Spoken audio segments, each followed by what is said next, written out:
¿no? Bueno, lo de Cuba fue para mí un proceso muy penoso que rectificaron y que ahora está presente en los debates actuales en contra de la censura, en contra de lo que fue el quinquenio gris, etcétera. Cuando empiezan a llegar a darse los casos de SIDA, sobre todo que venían militares de Angola, que venían del África, se les recluye en lo que llaman sidatorios. Y en el primer momento se lleva también a las familias. Y hay un proceso de aislamiento que me parece absolutamente injustificado.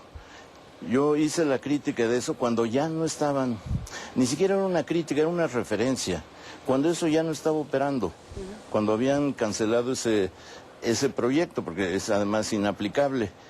Y entonces tuve yo ahí una controversia con varios que defendieron a ultranza lo de los sidatorios, que a mí no me pareció nunca convincente. Ya he visto que en la disputa actual, en el debate actual, que empieza a darse y que seguramente va a continuar y con mucha extensión en profundidad, los jóvenes están diciendo que eso no funcionó.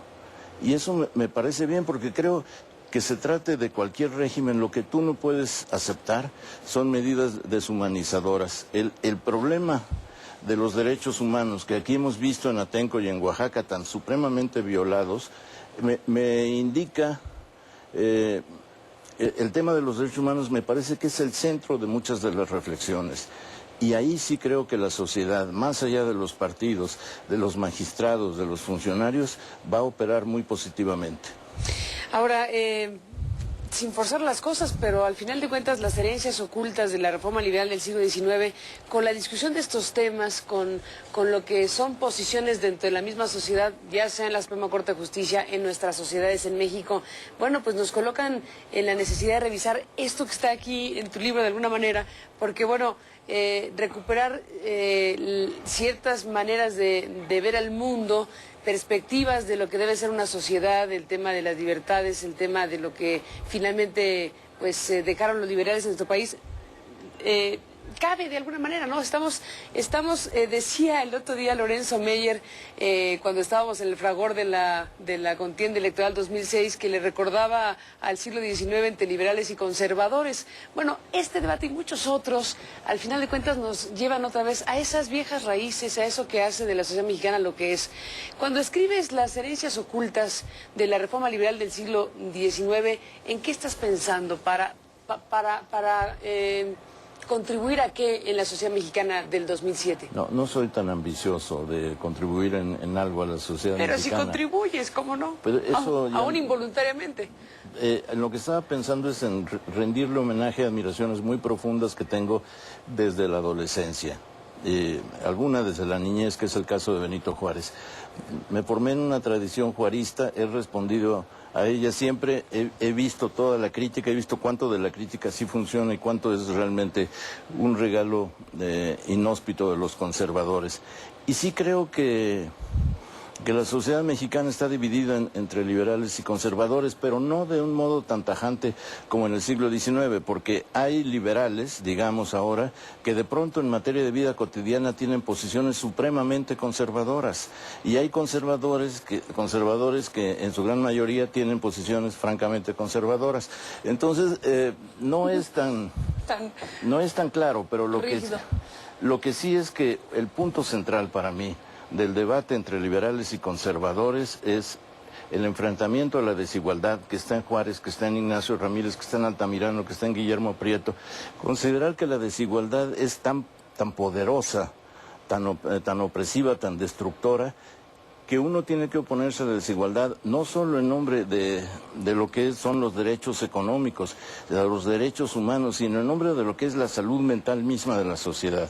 Eso lo supieron hacer muy bien los liberales, sobre todo los más radicales, y a eso se pusieron los conservadores. Déjame hacer una pausa y regresamos en esta conversación. Y nos regresamos en esta conversación, Carlos Monsiváis.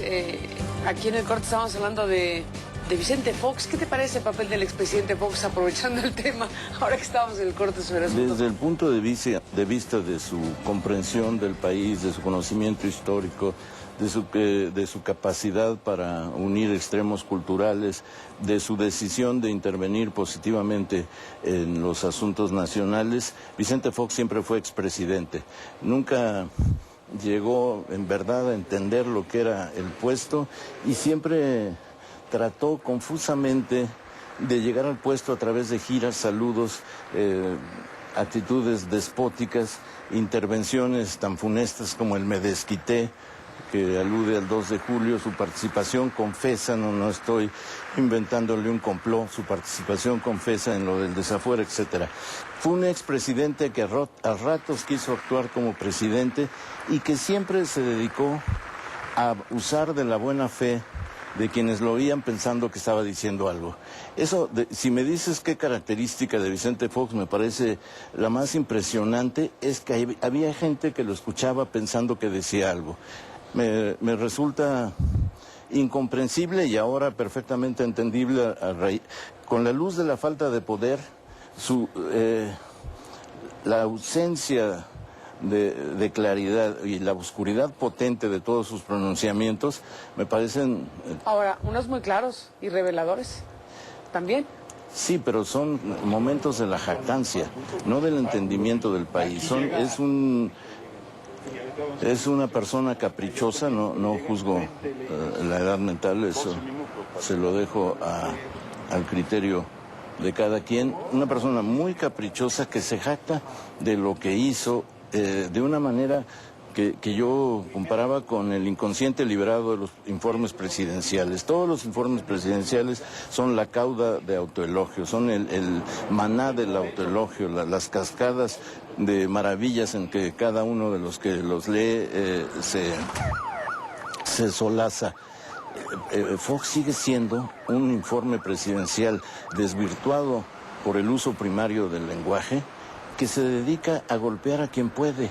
En este caso ha estado lanzándose contra el presidente Calderón sin nombrarlo, pero quitándole el beneficio de haber ganado el 2 de julio, se ha estado lanzando con su enemigo, con el que se desquitó, se ha estado lanzando contra los enemigos de los pasquines de proceso, etcétera. Pero no es el planteamiento de alguien que quiso ser estadista o que intentó gobernar. Es un ser caprichoso que no entiende y que ahora quiere iluminarnos con su profundo conocimiento del mundo y del poder. Déjame hacer una pausa, Carlos, y regresamos en la parte final de esta conversación. Bueno, nos vamos. Carlos Monsiváis, un gusto de platicar contigo. Me quiero despedir preguntándote sobre Benito Juárez, que es una figura central, digamos, del pensamiento liberal, de las herencias ocultas. ¿Para qué nos sirve Benito Juárez en México hoy, y en América Latina y en el continente? De acuerdo al señor Fox, debió servir para muy poco porque en su sexenio 474 nombres de calles y avenidas que eran Benito Juárez fueron sustituidos en algunos casos por santos, en otros por héroes locales, en otros por figuras del conservadurismo. El cuadro de la oficina de los aparte del cuadro y aparte del hecho de que el secretario de Gobernación, Carlos Abascal, en su condición idónea, que no mejor, se negó a asistir a acto alguno en donde hubiera un homenaje a Benito Juárez. ¿Para qué nos sirve Benito Juárez? En primer lugar, porque representa la idea actuada, crítica, dramática, épica de la soberanía, porque impuso con su grupo extraordinario las leyes de reforma y luego alentó las libertades de que todavía gozamos y que han impedido la desintegración de una sociedad y le han permitido a varias generaciones tener esos atisbos, esos espacios, en algunos casos de la región, esas rendijas por donde han podido filtrarse.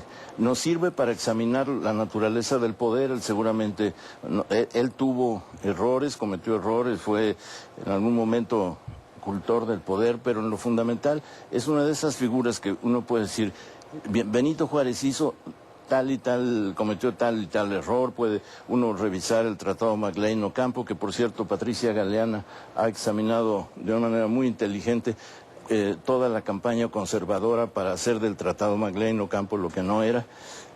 Y después de todos esos errores, o esas fragilidades humanas, te queda un hombre extraordinario. Después de todo eso te queda Benito Juárez.